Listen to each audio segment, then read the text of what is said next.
ABC Actu. ABC Actu, c'est l'essentiel de l'information. ABC Actu, c'est la politique, l'économie, le social, la culture, la religion, la science, la technologie, le développement et les divers. ABC Actu, l'essentiel de l'information pour vous, FM Prêt.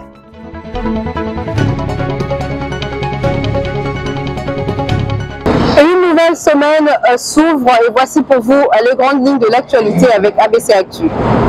Félix Tshisekedi a exprimé sa profonde douleur et la pleine solidarité du peuple congolais à l'égard du peuple turc frappé par cette catastrophe naturelle ayant fait des milliers de morts et de disparus. Un élément que vous suivrez au cours de cette session d'information. Au Nord Kivu, 7 militaires condamnés à mort avec le motif lâcheté devant l'ennemi et dissipation de munitions. Des détails que vous suivrez dans ce journal.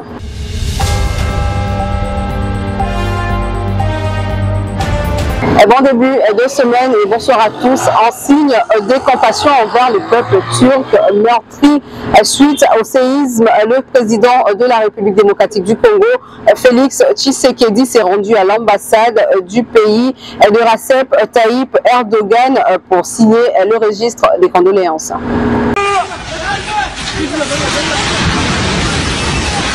Jamais la Turquie n'a aussi été endeuillée dans son existence avec ce séisme qui devient donc le plus meurtrier de l'histoire moderne dans ce pays. La terre a emporté avec elle 18 991 personnes en Turquie et 3 377 en Syrie selon les bilans officiels, ce qui porte à 22 368 le nombre total des morts et plus de 60 000 blessés rien qu'en Turquie. À Kinshasa, un livre de condoléances a été ouvert à l'ambassade de Turquie, située sur l'avenue Pombo, dans la commune de la Gombe. Pour compatir avec son homologue Recep Tayyip Erdogan, le chef de l'État Félix Antoine Tshisekedi Tshilombo a personnellement fait le déplacement de l'ambassade ce samedi aux heures de midi pour signer son message de condoléances. À son arrivée, le président de la République est accueilli par l'ambassadeur Murat Ülkü, qu'accompagnaient quelques cadres diplomatiques de l'ambassade. Un bref entretien, suivi de la signature de son message dans le registre des condoléances ouvert à cette occasion. C'est l'une des pires catastrophes que la région a connues depuis un siècle. C'est une catastrophe inédite, bien évidemment, parce que ces deux séismes ont eu une intensité de 7,7 et de 7,6. Pour le moment, les équipes sont sur place. Il y a toujours, bien évidemment, nos compatriotes sous les décombres. Et jour et nuit, les équipes de sauvetage continuent leurs travaux. Je dois aussi souligner la solidarité internationale. Ça comprend aussi des...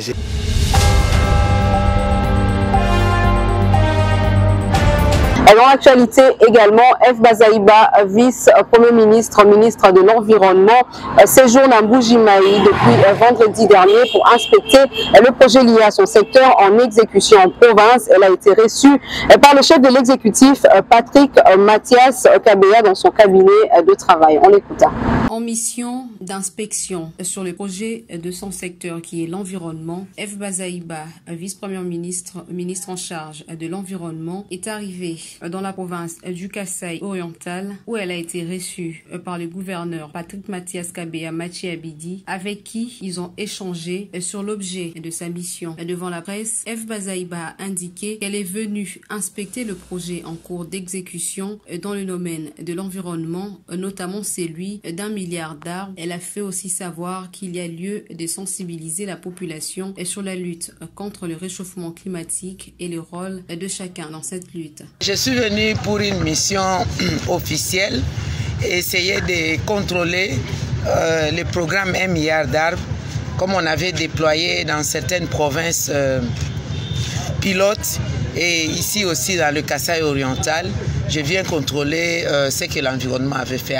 Oui, c'est que je vais procéder ici sur place, chef-lieu du Kasaï oriental, d'abord sensibiliser la population, leur expliquer ce que ça signifie le réchauffement climatique et comment est-ce que chacun de nous devra contribuer pour, par exemple, planter un arbre chez soi et aussi dans plusieurs autres projets.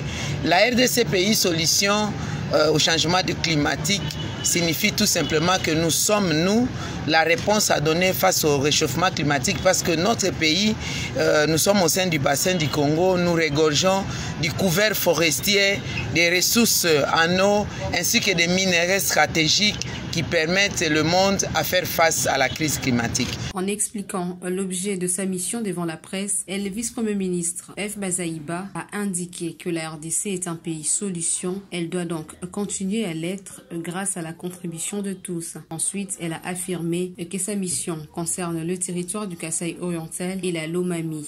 Une suite de travaux qui seront effectués afin de préserver l'environnement des Congolais.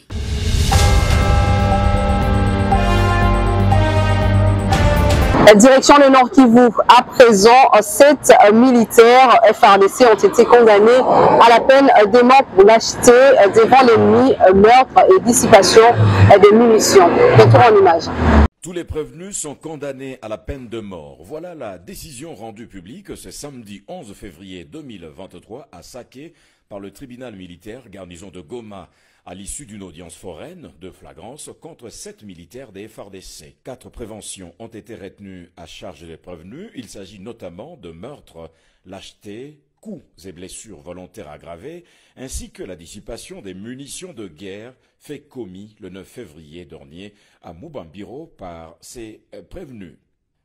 Les caporaux Kayembe Munanga Christian, Banga Mwabo Anselme, Ndiwa Mawako Junior, Mundombo, Sazé Jonathan, Koloti Martin Tonton, Maïssa Mikoki Rodrigue et le soldat de deuxième classe Grégoire Mouitene Constant sont mis à la disposition du ministère public pour l'exécution du verdict. Suivez le président du tribunal militaire, garnison de Goma, le major Amsini Boulaïmou Lazare, revenir sur la sentence. Pour le prévenir, Ndiwa Maoko Junior le condamne à la peine de mort pour l'acheter devant l'ennemi, à la peine de mort pour meurtre, à 10 ans de servitude pénale principale pour dissipation des munitions de guerre, à 5 ans de servitude pénale principale pour cause de blessures volontaires aggravées. Les applications de l'article 7 du Code pénal militaire prononcent l'unique peine la plus forte, soit celle de la peine de mort. Ce procès pédagogique a été salué par le porte-parole militaire des FARDC au Nord Kivu, le lieutenant-colonel Guillaume Ndjike-Kaiko. Les avocats des prévenus ont plaidé non coupables et ont promis d'interjeter appel.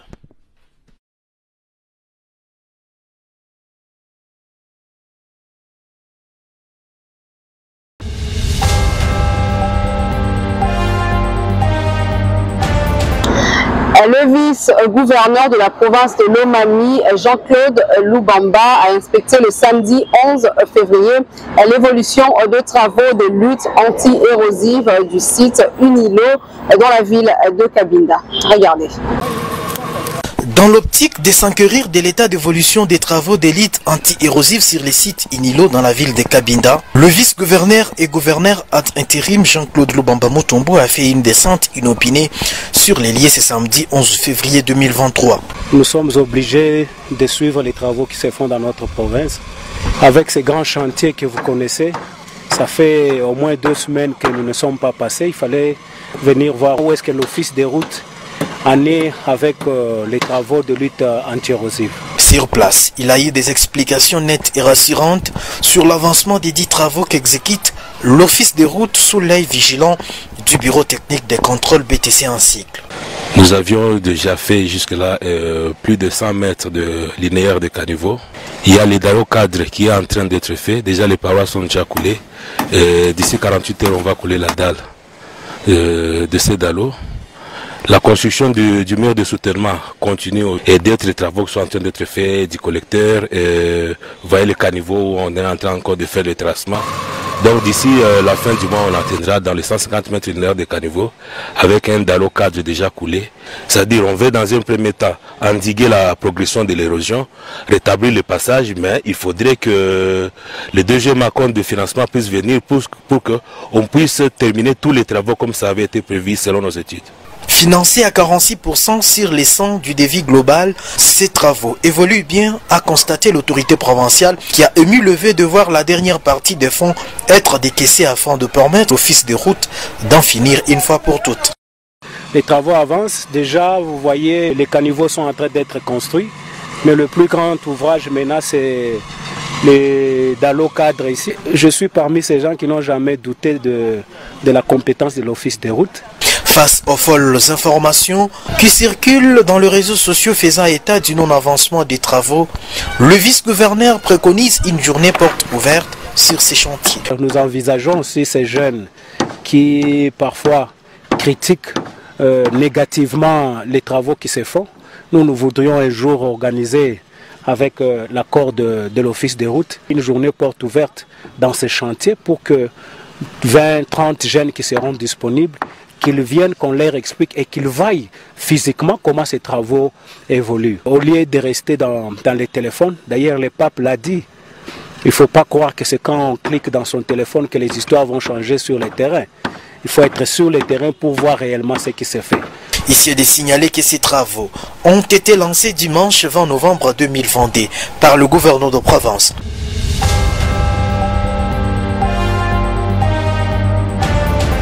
Dans la province du Congo central, à présent, échange entre une délégation de l'Agence congolaise des grands travaux et le gouverneur Guy Bandou sur les projets de la route Monterne-Tchela-Singini en vue des éventuels débuts effectifs des travaux.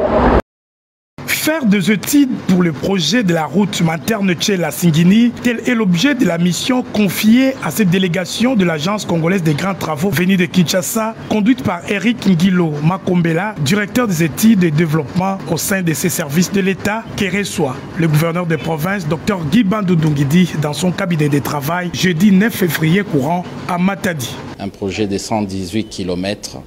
Et vu l'état de la route aujourd'hui, et donc il est nécessaire que des études soient faites de manière à ce que nous sachions maîtriser et la qualité et le coût pour une implémentation de ce projet qui est imminente. C'est comme ça que vous nous voyez accompagnés de l'entreprise Sino Hydro qui devra exécuter les travaux de ce projet. Nous avons prévu 2 semaines pour les études.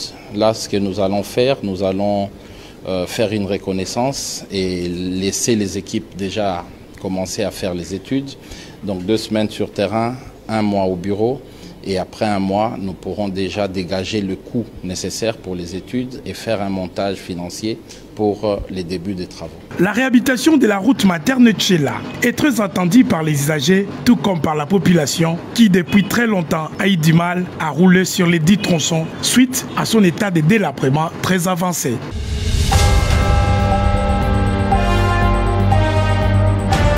Retournons donc à Kinshasa, à l'ancien ministre de Transport et Voies de Communication. Chérubin Okende a obtenu sa carte d'électeur dimanche 12 février 2023 après son enrôlement à Lukunga, sa circonscription électorale. Plus de détails avec Urbain Kabeye. Chérubin Okende, au cadre des Ensemble pour la République, a enfin accompli son devoir civique ce dimanche 12 février 2023 en s'enrôlant dans sa circonscription électorale de Lukunga.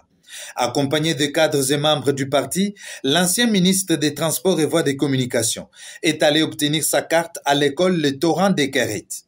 Au sortir du centre d'enrôlement, le délégué général en charge des communications, médias et porte-parole des Ensemble pour la République a demandé à la population de Lukunga de faire comme lui. Donc, c'est sur celle de bataille électorale qu'il y a eu ces aménagements au niveau du parti et on a toujours dit qu'il veut aller loin, ménage sa monture.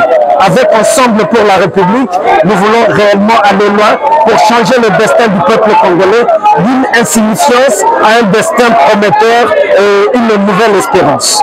En rapport avec sa nomination comme membre du comité directeur du parti, Chérubin Okende a dit merci au président Moïse Katumbi Chapwe et à toute la hiérarchie du parti. Le sentiment de gratitude vis-à-vis de tous les dirigeants du parti qui me font confiance, en l'occurrence Moïse Katumbi Chapelle, notre président national. Et pour moi, c'est une responsabilité, une très longue responsabilité.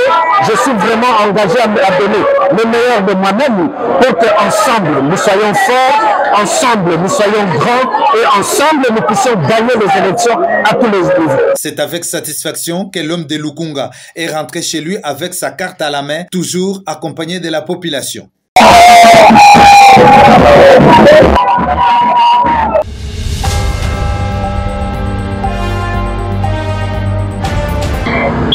Passons au sport. Les premières journées des interclubs de la CAF se sont déroulées le week-end dans plusieurs stades africains. Pour les 3 représentants congolais en Coupe de la CAF, le ratio est d'une victoire, d'un nul et d'une défaite. Plus de détails sur cet élément. Regardez. Les rencontres de première journée des interclubs de la CAF ont eu lieu le week-end dernier dans différents stades du continent. Pour le compte de la RDC, sur les 4 équipes engagées, celle l'ES Vita Club en Ligue des Champions n'a pas joué le week-end suite au report de son match face au Wydad Athletic de Casablanca. En Coupe de la Confédération, Lupopo s'est incliné lourdement face à l'USM Alger et 3-0, performance qui laisse à désirer. Nous sommes tombés sur un très gros morceau, Isma quand même, et compte tenu du fait que nous avons manqué d'aller dans le duel et de gagner le duel. Et je vous dis, ça ne pardonne pas. Le haut niveau, le réalisme aussi est de mise. Les jeunes ne sont pas en jambes. Et quand vous n'êtes pas en jambes, vous tombez sur une grosse équipe comme Isma, qui avait la plupart de ses joueurs au CHAN, et qui ont joué jusqu'en finale. Vous comprenez? Nous, ça nous fait depuis le 21 décembre, si j'ai bonne mémoire, on n'a aucune compétition. Alors, nous tombons sur une grosse écurie comme Isma, où tous les éléments étaient en finale presque. On devrait quand même faire une amende. Luderik Motema Pembe, qui était en déplacement en Côte d'Ivoire, a tenu tête à Asec Mimosa à 0 but partout. Un point apprécié pour les humains qu'il est.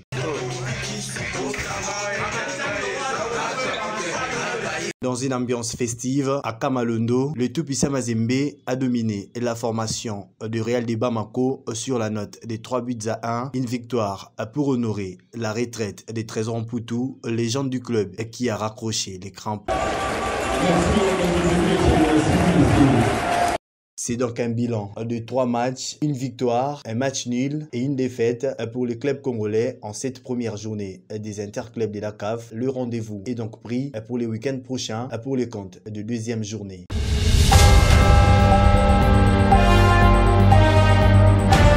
On passe à présent au rappel de titre. Félix Tshisekedi a exprimé sa profonde douleur et la pleine solidarité du peuple congolais à l'égard du peuple turc frappé par cette catastrophe naturelle ayant fait des milliers de morts et de disparus. Vous l'avez suivi dans ce journal. Au Nord Kivu, 7 militaires condamnés à mort avec pour motif lâcheté devant l'ennemi et dissipation de munitions. Vous l'avez également suivi au cours de cette session d'information. C'est la fin de cette session d'information. Merci à tous de l'avoir suivi.